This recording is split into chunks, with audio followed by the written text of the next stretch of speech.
ದಕ್ಷಿಣ ಕನ್ನಡದ ಬಿಸಿ ರೋಡಿನಲ್ಲಿ ಒಂದು ಹೈ ಡ್ರಾಮಾವೇ ನಡೆದಿದೆ. ಬಜರಂಗ ದಳ ಮತ್ತೆ ವಿಎಚ್ಪಿಯಿಂದ ಬಿಸಿ ರೋಡ್ ಚಲೋ ಆಗಿದೆ. ಬಿಸಿ ರೋಡಲ್ಲಿ ಹಿಂದೂ ಕಾರ್ಯಕರ್ತರು ಜಮಾಯಿಸಿ ಈ ರೀತಿಯಾಗಿ ಪ್ರತಿಭಟನೆಯನ್ನು ಮಾಡಿರುವಂಥದ್ದು. ಹಿಂದೂ ಕಾರ್ಯಕರ್ತರಿಗೆ ಪೊಲೀಸರಿಂದ ತಡೆ ಹಿಡಿಯಲಾಗಿದೆ. ಪೊಲೀಸರ ಜೊತೆ ಹಿಂದೂ ಕಾರ್ಯಕರ್ತರು ವಾಗ್ವಾದಕ್ಕೆ ಕೂಡ ಮುಂದಾಗಿದ್ದಾರೆ. ಕಾರ್ಯಕರ್ತರ ಜೊತೆ SP ಯತೀಶ್ ಮಾತುಕತೆಯನ್ನು ನಡೆಸಿದ್ರು. ಸ್ಥಳದಿಂದ ಹೋಗುವಂತೆ ಪೊಲೀಸರು ಕೂಡ ಮನವಿಯನ್ನು ಮಾಡಿದ್ದಾರೆ. ಅಂದರೆ ಈ ಬಜರಂಗ ದಳ ಮತ್ತು ವಿಎಚ್ಪಿಯಿಂದ ಬಿಸಿ ರೋಡ್ ಚಲೋ ನಡೀತಾ ಇರುವಂಥ ಹಿನ್ನೆಲೆಯಲ್ಲಿ ಆಗಿರುವಂಥ ಹೈಡ್ರಾಮಾ ಇದು. ದಕ್ಷಿಣ ಕನ್ನಡದ ಬಿಸಿ ರೋಡ್ನಲ್ಲಿ ಹೈಡ್ರಾಮಾ ಆಗಿದೆ ಇವತ್ತು. ಹಿಂದೂ ಕಾರ್ಯಕರ್ತರು ಅಲ್ಲಿ ಜಮಾವಣೆಗೊಂಡಿದ್ರು. ಹಿಂದೂ ಕಾರ್ಯಕರ್ತರನ್ನು ತಡೆಯುವಂಥ ಕೆಲಸ ಪೊಲೀಸವರು ಮಾಡ್ತಾರೆ. ಆವಾಗ ಪೊಲೀಸರು ಮತ್ತು ಹಿಂದೂ ಕಾರ್ಯಕರ್ತರ ನಡುವೆ ವಾಗ್ವಾದ ಆಗುತ್ತೆ, ಮಾತಿನ ಚಕಮಕಿ ನಡೆಯುತ್ತೆ.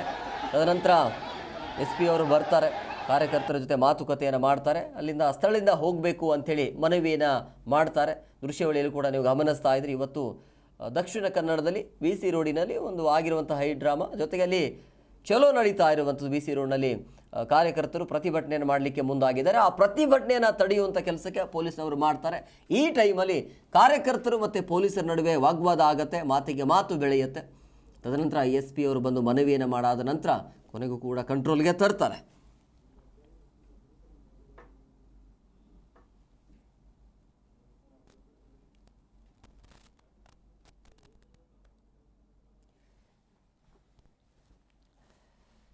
ಈ ಬಗ್ಗೆ ಮತ್ತಷ್ಟು ಮಾಹಿತಿ ನೀಡ್ತಾರೆ ನಮ್ಮ ಪ್ರತಿನಿಧಿ ಶಂಶೀರ್ ಬುಡೋಳಿ. ಫೋನ್ ಸಂಪರ್ಕದಲ್ಲಿದ್ದಾರೆ. ಶಂಶೀರ್, ಸದ್ಯ ಈಗ ಪರಿಸ್ಥಿತಿ ಹೇಗಿದೆ? ಯಾವ ಕಾರಣಕ್ಕಾಗಿ ಗಲಾಟೆ ಆಯಿತು ಅಂತೇಳಿ?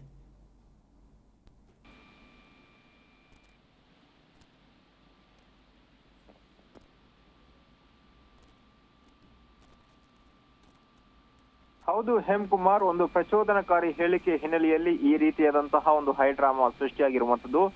ಮುಖ್ಯವಾಗಿ ವಿಶ್ವ ಹಿಂದೂ ಪರಿಷತ್ ಮುಖಂಡ ಶರಣ್ ಪಂಪೆಲ್ ಮತ್ತು ಬಂಟ್ವಾಳ ಪುರಸಭಾ ಮಾಜಿ ಅಧ್ಯಕ್ಷ ಮೊಹಮ್ಮದ್ ಶರೀಫ್ ಇವರ ಒಂದು ಪ್ರಚೋದನಕಾರಿ ಹೇಳಿಕೆ ಹಿನ್ನೆಲೆಯಲ್ಲಿ ಈ ಒಂದು ವಾತಾವರಣ ಸೃಷ್ಟಿಯಾಯಿತು. BC ರೋಡ್ನ ರಕ್ತೇಶ್ವರಿ ದೇವಸ್ಥಾನದ ಮುಂಭಾಗದಲ್ಲಿ ಸಂಘ ಪರಿವಾರದ 100 ಮಂದಿ ಕಾರ್ಯಕರ್ತರು ಜಮಾಯಿಸಿದ ಹಿನ್ನೆಲೆಯಲ್ಲಿ ಒಂದು ಪ್ರತಿಭಟನೆ ನಡೆಸಿದ ಹಿನ್ನೆಲೆಯಲ್ಲಿ ಈ ಒಂದು ಬಿಗುವಿನ ವಾತಾವರಣ ಸೃಷ್ಟಿಯಾಯಿತು. ಹೀಗಾಗಿ ಗುಂಪು ಜಮಾಯಿಸಿದ ಹಿನ್ನೆಲೆಯಲ್ಲಿ ಸ್ಥಳದಲ್ಲಿ ಪೊಲೀಸರು ಬಿಗಿ ಬಂದೋಬಸ್ತನ್ನು ಏರ್ಪಡಿಸಿದ್ದು ಪ್ರತಿಭಟನಾಕಾರರನ್ನ ಚದುರಿಸಲು ಪ್ರಯತ್ನ ಕೂಡ ಪಟ್ಟರು. ಈ ಮುಖ್ಯವಾಗಿ ಪ್ರಚೋದನಕಾರಿಯಾಗಿ ಹೇಳಿಕೆ ನೀಡಿರುವಂತಹ ಬಂಟ್ವಾಳ ಪುರಸಭೆ ಮಾಜಿ ಅಧ್ಯಕ್ಷ ಮೊಹಮ್ಮದ್ ಶರೀಫ್ ಹಾಗೂ ಪುರಸಭಾ ಸದಸ್ಯ ಹಸೀನಾರ್ ವಿರುದ್ಧ ಬಂಟ್ವಾಳ ನಗರ ಠಾಣೆಯಲ್ಲಿ ಈಗಾಗಲೇ ಪ್ರಕರಣ ದಾಖಲಾಗಿದೆ ಎಂಬ ಮಾಹಿತಿ ಕೂಡ ಸಿಕ್ಕಿರುವಂತದ್ದು. ಜೊತೆಗೆ ಒಂದು ಪ್ರಚೋದನಕಾರಿ ಈದ್ ಮಿಲಾದಿಗೆ ಸಂಬಂಧಪಟ್ಟಂತೆ ಹಿಂದೂ ಮುಖಂಡರು ಒಂದು ಹೇಳಿಕೆ ನೀಡಿದ್ರು. ಅದಕ್ಕೆ ರಿಯಾಕ್ಷನ್ ಅನ್ನ ಬಂಟ್ವಾಳ ಪುರಸಭೆಯ ಮಾಜಿ ಅಧ್ಯಕ್ಷರು ನೀಡಿದ ಹಿನ್ನೆಲೆಯಲ್ಲಿ ಈ ರೀತಿಯಾದಂತಹ ಚಾಲೆಂಜ್ ಅನ್ನು ತೆಗೆದುಕೊಂಡು ಅವರು ಇವತ್ತು ಬೀಚೋಡಿಗೆ ಬಂದ ಹಿನ್ನೆಲೆಯಲ್ಲಿ ಈ ಒಂದು ವಾತಾವರಣ ಸೃಷ್ಟಿಯಾಗಿತ್ತು. ಇದೀಗ ಒಂದು ವಾತಾವರಣ ಸ್ವಲ್ಪ ಬಿಗಿಯಾದ್ರೂ ಕೂಡ ಸ್ಥಳದಲ್ಲಿ ಪೊಲೀಸರು ಭಾರಿ ಸಂಖ್ಯೆಯಲ್ಲಿ ಜಮಾಯಿಸಿ ಪರಿಸ್ಥಿತಿಯನ್ನ ಕಂಟ್ರೋಲ್ಗೆ ತರ್ತಾ ಇದ್ದಾರೆ. Hemakumar, okay, thank you Shamsheer ನಿಮ್ಮೆಲ್ಲ ಡೀಟೇಲ್ಸ್ಗಾಗಿ.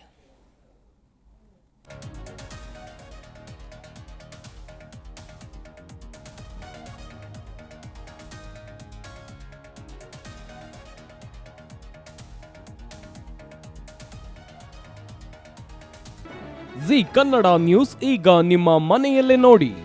ಎಲ್ಲ ಕೇಬಲ್ಗಳಲ್ಲಿ ಈಗ ಲಭ್ಯ.